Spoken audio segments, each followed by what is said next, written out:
wake up, the flowers are blooming, the sunshine is radiating on my skin. Let the day begin, yeah.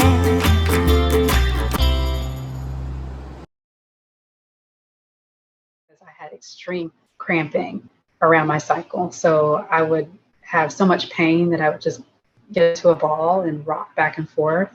I would have to be pulled out of school at least once a month for 3 days. Pretty much just took any kind of pain relief. That's what my parents gave me, with a hot pad, which I know is not the best, to take care of the pain. And I just kind of grew up like that. When I was about 20 years old, I was having some just heaviness in my pelvic area. Pregnant at 20, I was 25, and I lost that baby. It was maybe a week or two after the delivery of my second son, and I just had such extreme pain. When I was at home, I said, I don't think that this is normal. It seemed like everything was just falling apart as far as like symptoms that I had, and nobody could tell me what was going on. And then I have a toddler and a baby at the same time, trying to take care of them. So I was just weak. It was like the pains that I had when I was younger, that cramping, those 3 days of cramping was just the entire week, 5 to 7 days. Wow. Of cramping like that, a heavy bleeding, clotting. It got to the point where I was passing out. My husband, I passed out twice when he was home on his way to work, and did not hit my head on the ground. But he said if I would have been alone and he wasn't there and I did hit my head, he doesn't know what could have happened. I had the babies at home with me. So the ambulance came. I remember both times. The first time I refused to go to the hospital. I said, I'll just stay home. And they checked me for anemia, which they said I was not anemic, which was kind of shocking to me, because I said I have to be to lose, that much blood. But the second time they just took me in. They said, you need to go in. They put me on, fluids for dehydration. They said, we need to see why your cycle is causing this. It was like it was making me black out, and I was blacking out from so much pain and loss of blood. But the thing that made me the most upset and uncomfortable every time I would go is that they were brushing me off. It was like every time I went in, they would say, there's nothing to worry about. You already had children. Yeah. And, the thing that they did suggest is, do you want a hysterectomy? But I was so young. I said, I don't think that would be the wisest thing to do right now. So I just kept pushing that away. But I wanted to find out, well, what is wrong? Because I knew something was wrong. And I would look up my symptoms online, but there was just so many things, coming at me.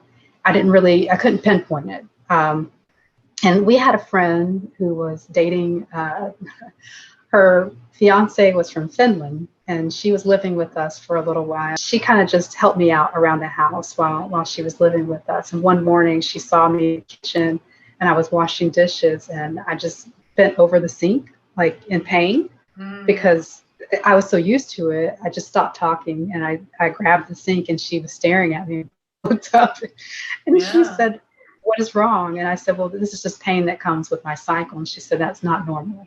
You have to go to the doctor and find out what's going on. And that's when I got serious. I said, I have to figure out what's going on. When I was looking, I would type in certain keywords, to bring things up. And I am Christian, so I believe that God guides me in everything. So I said, Lord, please guide me to the right person, somebody who can truly help me and somebody who cares. And that day I typed in endometriosis and angel, and you came up. Your website came up. That's so lovely. And that's how I found you. And I said, okay, well, this woman has been through more than I have. I was reading your story.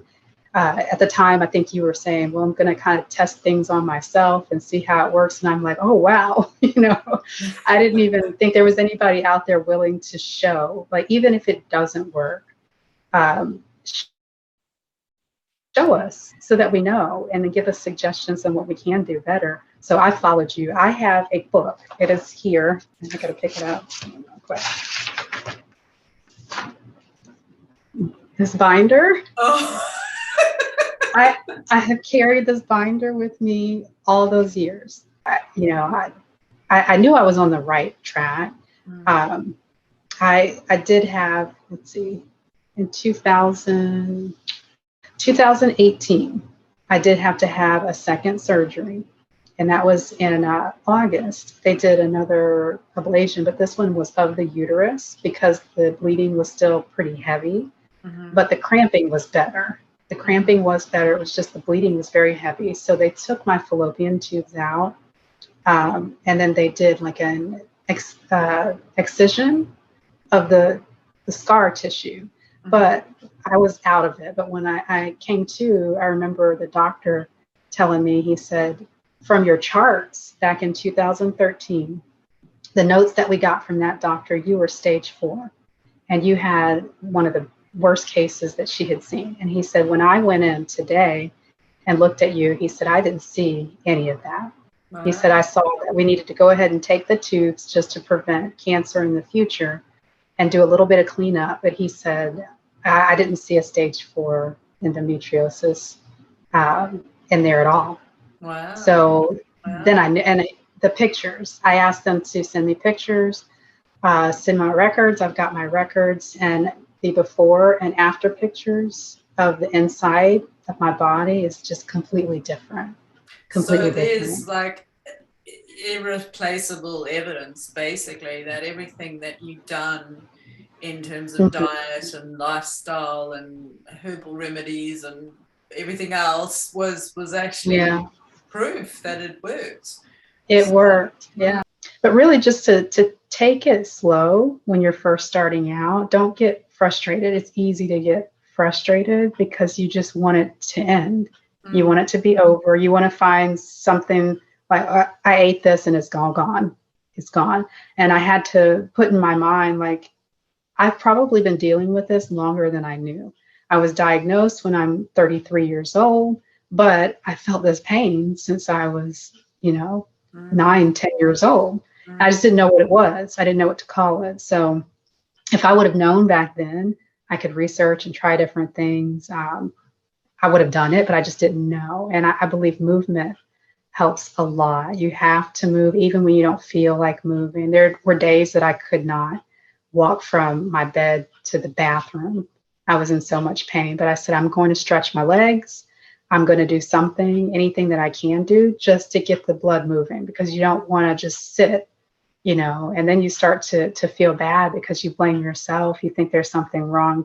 I pretty much was like, I'm broken. I have a broken body. I don't know what I did to deserve this. I don't understand what's going on. But to realize there's other women just like you that are going through the same thing. And some women have gone through much, much worse, that you just have to help each other. And I think supporting each other is the most important thing, because once you realize you're not alone, you feel like you can do this. Even if you mess up a little bit, you just keep pressing forward every day. So what would you say in terms of, if women are not convinced that natural methods can do anything, like what would you say to someone like that? Just try it. That's honestly, just try it, because if it doesn't work, you haven't lost anything. It's natural. So it's not, there's nothing that is going to hurt your body long term. If you try something that doesn't work for you, just don't try that again. Try something else. There are other options. There's so many different. I do have a son that, so, I don't think I would feel like this if I hadn't have gone through what I went through. So I'm thankful that I did go through it, but I feel like a totally different person on the other side.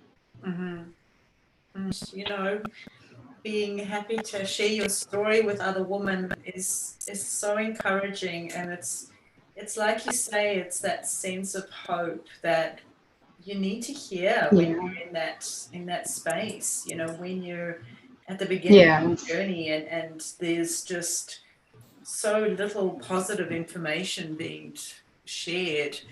I feel like Yeah. it's really important to hear stories of women who have shown that it's possible, and it is possible to live a normal life and to do those things that you didn't think were ever going to happen, you know. So Yeah. Oh, thank you so you're much. welcome. Thank you. It's so nice to finally talk to you too. Yeah.